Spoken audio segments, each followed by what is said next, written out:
প্রসঙ্গক্রমে নওজোয়ান ছেলেরা এটা মনে রাখো বাপ, এক নারী এবং নারীর প্রতি আসক্তি, এইটা তো একটা মৌলিক মানুষের স্বভাবজাত বিষয়, যে মানুষের অস্তিত্বের ভিতরে আল্লাহ তাআলা এটা দিয়েছেন। কিন্তু সেইটা কেউ যদি নেককার স্ত্রীর জন্য অপেক্ষা করে আর আল্লাহর কাছে দোয়া করে আর নেককার স্ত্রী, চরিত্রবান স্ত্রী মিলে, আল্লাহর কসম, তো পৃথিবীতেই তার ঘরে, তার জীবনে জান্নাতের সুখ বিরাজ করে। আর বন্ধু, চরিত্রহীন লম্পট হয়ে দিন রাত নারী ছবি, অশ্লীলতা, বেহায়াপনা, অসভ্যতা, বেহায়া বেপর্দা কোনো নারীর পিছনে ঘুরে, ছবিতে হোক আর বাস্তবে হোক, যে চরিত্রহীন লম্পট তার জীবন শেষ করে দিছে, খোদার কসম, আল্লাহর ওয়াদা আছে, ওই খবিস অচিরেই তার জন্য বিবি মিলবে আরেকটা খবিস। আর সেদিন মনে থাকবে, মনে রাখবেন প্রিয় ছেলে, মনে রাখো, সেদিন তোমার সংসার হবে জাহান্নামের টুকরা, জাহান্নামের টুকরা। এজন্য নারী দুধারী, নারী এমন তরবারি যে তরবারির দুই দিকে ধার। নারী যদি চরিত্রবান হয়, নেককার হয়, পবিত্র হয়, সতীসাধ্যী হয়, পর্দানসীন হয়, সে নারী জান্নাত, সে নারীর সংসার জান্নাতের সুখ। আর নারী যদি চরিত্রহীন হয়, বেহায়া হয়, বেপর্দা হয়, চরিত্রহীন, অসভ্য হয়, খোদার কসম, ওই নারী তোমার জীবনের জন্য জাহান্নামের আগুন টুকরো। এই জন্য তুমি মনে রাখো বন্ধু, আজকের এই চরিত্রহীনতা আগামী দিনে তোমাকে এর সুদ দিতে হবে। এটা স্পষ্ট আছে কিতাবে, আমার কাছে আরবি কিতাব আছে। ইমাম শাফিঈ রাহমাতুল্লাহ আলাইহি বলছেন, আয-জিনা কারজুন, জিনা ব্যভিচার, বিবাহ বহির্ভূত নারীর সাথে, মেয়ের সাথে যে কোনো রকমের সম্পর্ককে জিনা বলে। জিনা ব্যভিচার শুধু লজ্জাস্থানের জিনা না, বিবাহ বহির্ভূত। হাসো, হাসলে ভালো, কারণ কিছুটা প্রতিবন্ধী যারা হয় তারা হাসে, যাদের মানসিক সমস্যা, ব্রেনে ডিস্টার্ব, সে গুনাহের কথা বললেও তার হাসি আসে, যে আমারই তো করতেছে, তখন সে বুঝে যে আমি অসভ্যরই তো করতেছি, বুঝেন না? এর যখন এটা বুঝাই যায় যে সে যে কিছুটা প্রতিবন্ধী, এটা তখন বুঝা যায়, বুঝছেন? তো এই জন্য বললাম যে এইটা আয-জিনা কারজুন।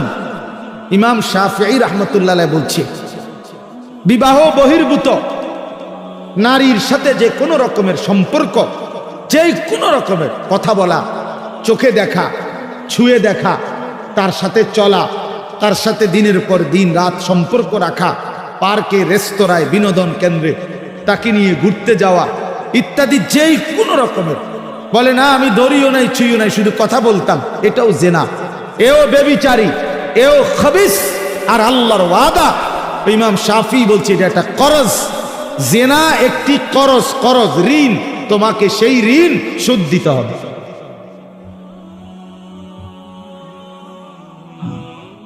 বেবিচার একটি কর্জ, এটা ঋণ, এটা শোধ দিতে হবে। তিনি বলছেন তোমাকে এটার শোধ দিতে হবে, তোমার এই চরিত্রহীনতার শোধ, তোমার এই লম্পটের শোধ, সারা রাত নারী ছবি, উলঙ্গ দৃশ্য দেখার শোধ দিতে হবে। এটা মনে রাখ, একটা ছেলে হলো যদি কেউ বুঝে থাকো তো মনে রাখো, এর শোধ দিতে হবে। তুমি অচিরেই তোমার জীবনে একটা খবিস মিলবে, সেই খবিস তোমার জীবনটা তখন জাহান্নামের টুকরা বানায় ফেলবে। বেপর্দা নারীর হাসি, হাসি না, এটা আগুন। নর্তকীর হাসি, হাসি না, ওটা মূলত আগুন। বেহায়া কন্যার প্রেমের কথা, এগুলো মূলত সুন্দর কোনো শব্দ না, এগুলো আগুনের গোলা, এগুলো আগুনের গোলা। এটা শোধ দিতে হবে নিজের জীবনে, তখন ধুকে ধুকে মরবে। রাস্তার বেড়ি দেখুন আর মোবাইলের নারী দেখা আর নিজের বউ 6 নম্বর হওয়া, 3 নম্বর বেড়ি হওয়া, হ্যাঁ অনেকটা। ওই মানুষের জীবনে আর কোনোদিন সুখ মেলে না যে একটা চরিত্রহীন নারী, অসৎ নারী, অসৎ নারী। আপনারা যদি নাও জানেন, আমরা তো জানি, কারণ আমরা যে হুজুর মানুষ, আমগোর কাছে তো হাজারো মানুষ, শত শত মানুষ নিজের ব্যক্তি জীবনের বহু কথা বলে, দোয়া চায়, তা আমরা তো শুনি কি বলে, কি বলে। বাহিরের মানুষ তো মনে করে হাসতেছে, স্বামী স্ত্রী একই ভক্সি গাড়ি দিয়া যায় প্রতিদিন, একই অফিসে অফিস করে, আবার সন্ধ্যা হলে ফিরে, একই ভবনে থাকে 3 বছর, 7 বছর, 5 বছর। পৃথিবী জানে তারা স্বামী স্ত্রী, কিন্তু পরিষ্কার পুরুষের বক্তব্য হলো, না হুজুর, আজকে 7 বছর আমরা মূলত বিচ্ছিন্ন, কিন্তু লজ্জায় কাউকে বুঝতে দেই না, একসাথেই বের হই, একসাথেই ঘরে ঢুকি, আলাদা থাকি।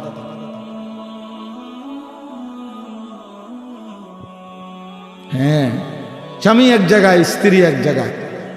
স্বামী ছাদে বইয়া গিটার বাজায়, বিড়ি আর সিগারেট খায় আর গান গায়।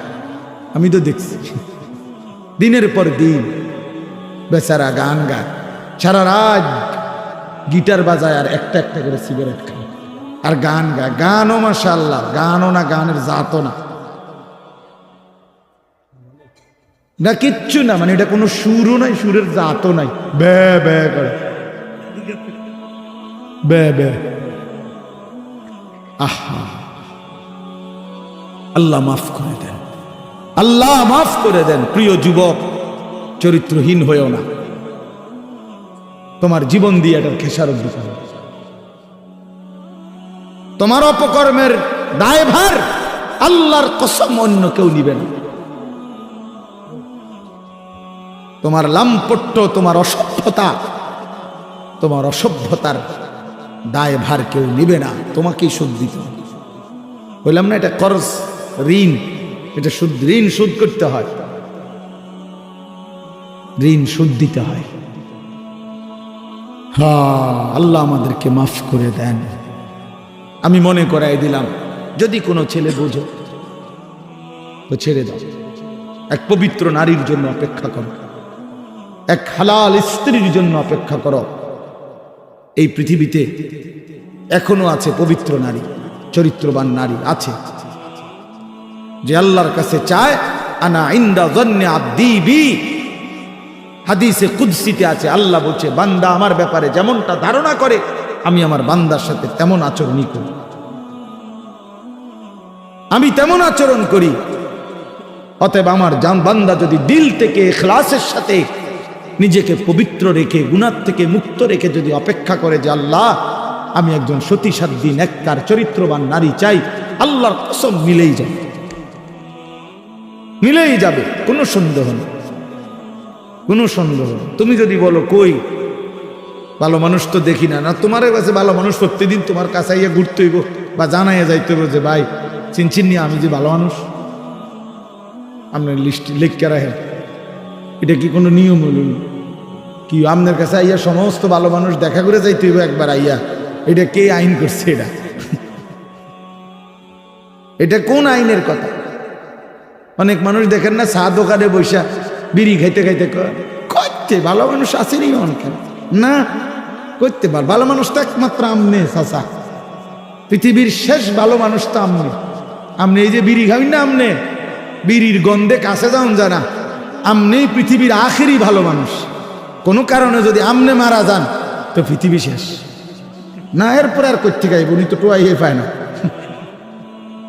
উনি চা দোয়ানে বইয়া বইয়া বিড়ি খায় আর ভালো মানুষ টোয়ায়, বেউকুফ থাকে। ভালো মানুষ কি আর বিড়ি খায়? ভালো মানুষ কি আর চা দোয়ানে বেড়ি চায়, টেলিভিশন দেখে? আল্লাহ আমাদেরকে আকল দান করে, বিবেক দান করে। ওই কথাটা বলতেছিলাম, নবী সাল্লাল্লাহু আলাইহি ওয়াসাল্লাম বলছেন, এই তাম দুনিয়া একজন মানুষ যা কিছু অর্জন করে দুনিয়াবি, তার মধ্যে সর্বশ্রেষ্ঠ অর্জন হলো আল মারআতুস সালিহা, একজন সতী সাধ্বী চরিত্রবান পবিত্র নেককার প্রেমময়ী ভালোবাসার এক নারী, এক স্ত্রী।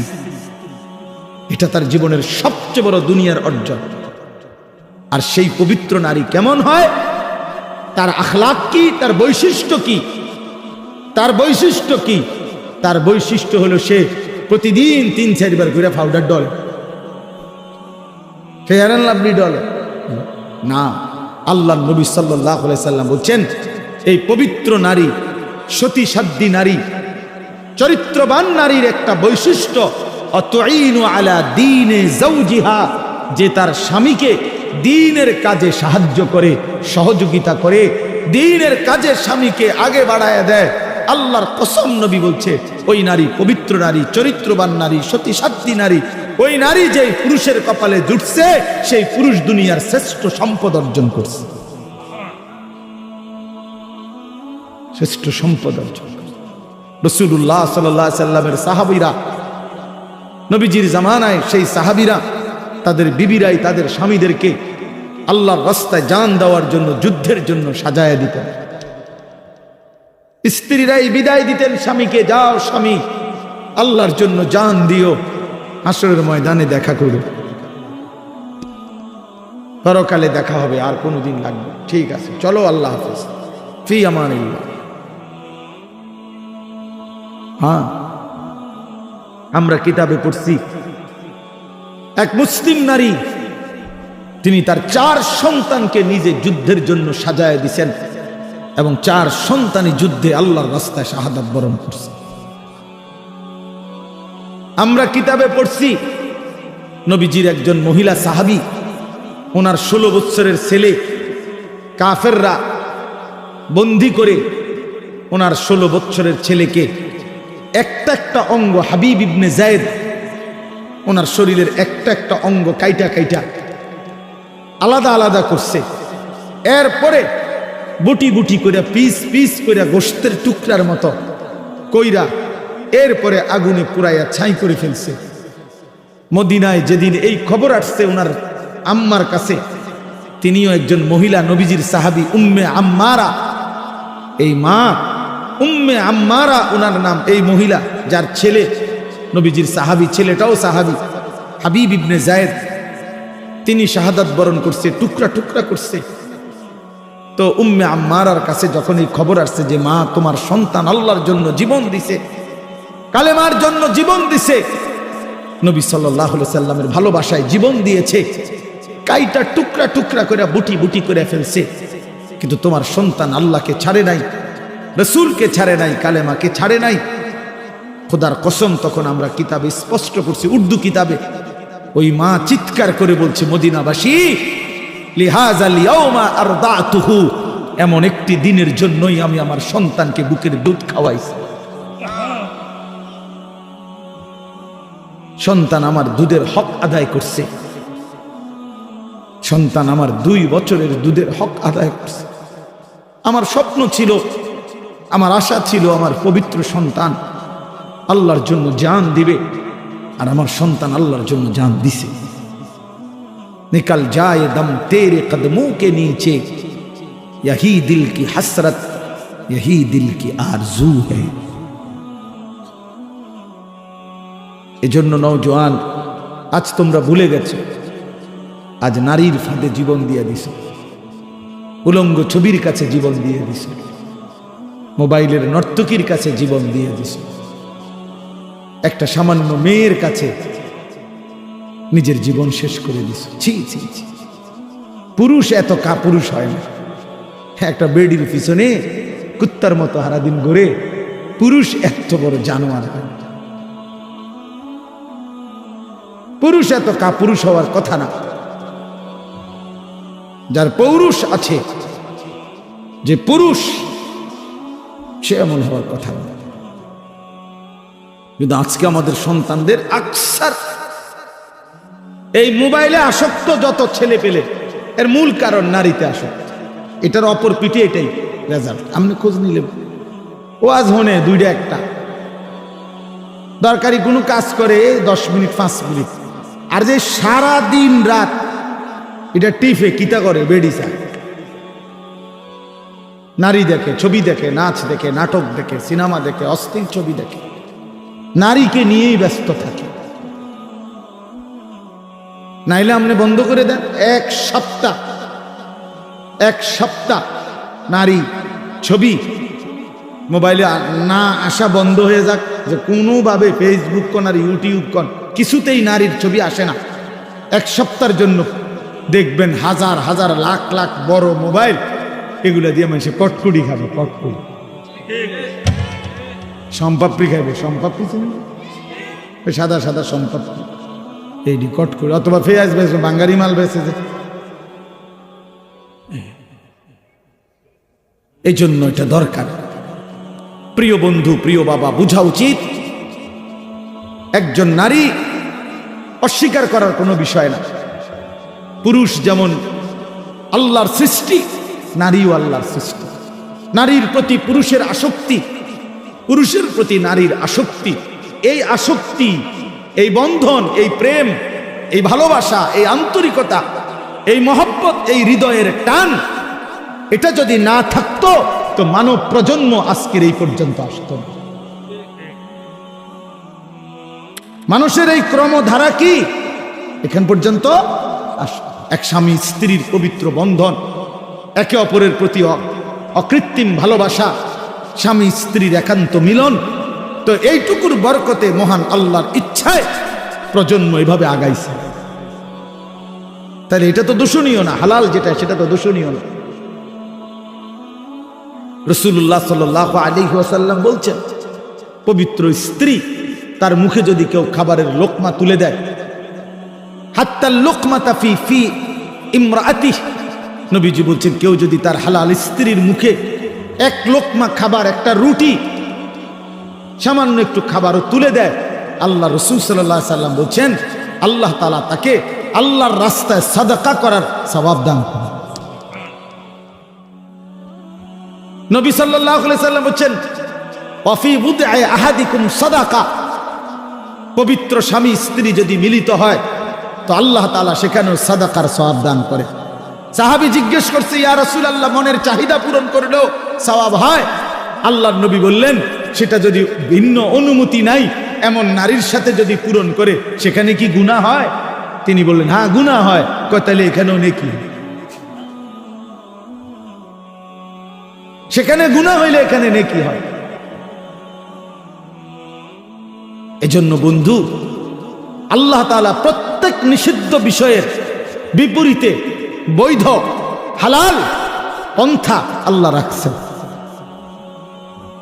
যিনি মদ হারাম করেছেন তিনি মধু হালাল করেছেন, যিনি সুদ হারাম করেছেন তিনি ব্যবসা হালাল করেছেন, যিনি ভিন নারী দেখা হারাম করেছেন তিনি বিবাহ হালাল করেছেন।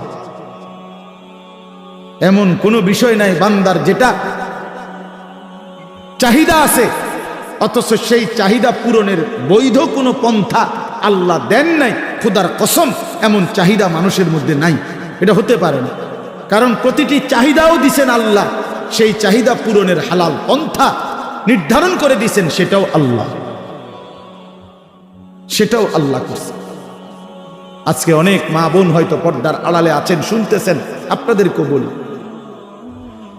বেপর্দা নারী, বেহায়া নারী, বেহায়া কন্যা, তার বাস্তবিক অর্থে সামাজিক কোনো মর্যাদা নাই। ইসলামের দৃষ্টিতে, মানবতার দৃষ্টিতে, ইনসাফের দৃষ্টিতে, বিবেকের দৃষ্টিতে তার কোনো সম্মান নাই, ইজ্জত। বেপর্দা নারী তো শোপিস, উপভোগের পণ্য।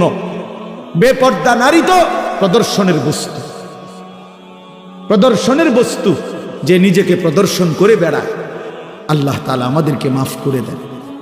আল্লাহ আমাদের মা বোন, আমাদের কন্যা, যে সমাজের নারী বেপর্দা হয়, বিশ্বাস করেন ওই সমাজের সবচেয়ে বড় বিপদ হলো হালাল এবং পবিত্র পন্থা, হালাল এবং পবিত্র বিবাহ এবং হালাল এবং পবিত্র মানব প্রজন্ম তছনছ হয়ে যায়। আজকের ইউরোপ এই ব্যাধিতে আক্রান্ত, যখন অবাধ যৌনাচার, নারী পুরুষের অবাধ সহজ করে দিছে, আজকে তাদের বৈধ সন্তানের চাইতে অবৈধ সন্তানের পরিমাণই বেশি, পরিমাণই বেশি। আল্লাহ আমাদের সমাজ, আমাদের বংশধর, আমাদের প্রজন্মকে জিনা, ব্যভিচার, বেহায়া, বেপরদিগি, বেশরম এই জিন্দিগি থেকে হেফাজত করেন। বলে না আমি